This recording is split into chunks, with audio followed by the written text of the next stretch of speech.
இன்னைக்கு எங்க ஊரு சந்தையில ஒரு வாரத்துக்கு காய்கறி வாங்கியிருக்கேன். என்னென்ன வாங்கியிருக்கேன்னு பார்க்கலாம். எவ்வளோ ரூபான்னு சொல்லிடுறேன். ஃபைனலா எவ்வளோ வந்துச்சுன்னு சொல்றேன். ஃபஸ்ட்டு நம்ம பார்க்க போகிறது வந்து இந்த கருவேப்பிலை கொத்தமல்லி தாங்க. மளிகை கடையில் வந்து மளிகை ஜாமான் வாங்கினா கூட நம்மளுக்கு கொசுரா கொடுத்தா காலம்லாம் போயிடுச்சு.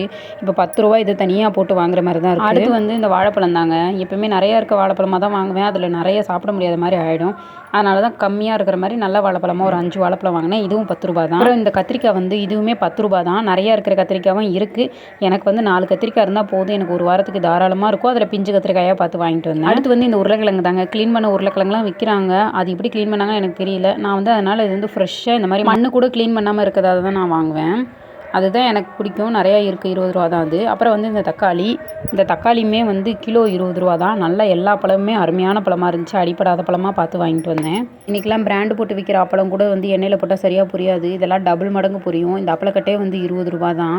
இதில் எப்படியுமே 30-40 பீஸுக்கு மேலே இருக்கும். இதை விட டபுள் ஆகும். கல்யாண வீட்டு அப்பளம் மாதிரி இருக்கும். அடுத்து நம்ம பார்க்க போகிறது வந்து பச்சை மிளகா தாங்க. இந்த பச்சை மிளகா மொத்தமாகவே சேர்த்தே 10 ரூபா தான். இந்த மிளகா 2 மிளகா போட்டால் போதும்.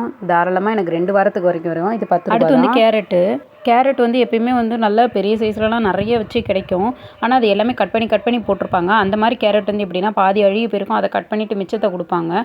அந்த மாதிரி வாங்கி யூஸ் பண்ணாதீங்க. குட்டி குட்டியாக இருந்தாலும் 4 கேரட் இருந்தாலும் இந்த மாதிரி பார்த்து வாங்குங்க. இது வந்து நான் கொஞ்சம் சாப்பிட்டுட்டு வச்சுட்டேன். அதனால தான் இப்படி இருக்குது.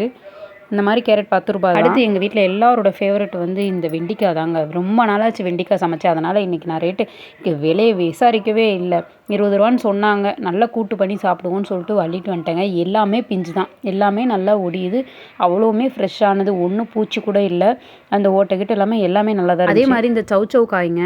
நான் வந்து சென்னையில் தான் அதிகமாக வந்து எங்கள் அம்மா சாம்பாரில் போட்டு கொடுப்பாங்க. இங்கே வந்து கூட்டாக தான் பண்ணுறாங்க. ஆனால் சௌச்சௌவில் சாம்பார் வச்சு பாருங்கள், அவ்வளோ டேஸ்ட்டாக இருக்கும். அது 10 ரூபா தான். அடுத்து வந்து இந்த பீன்ஸ், இதுவுமே வந்து 10 ரூபா தான். எதுவுமே வந்து உடஞ்சி போனதெல்லாம் கிடையாது. எல்லாமே ஃப்ரெஷ்ஷான பீன்ஸு.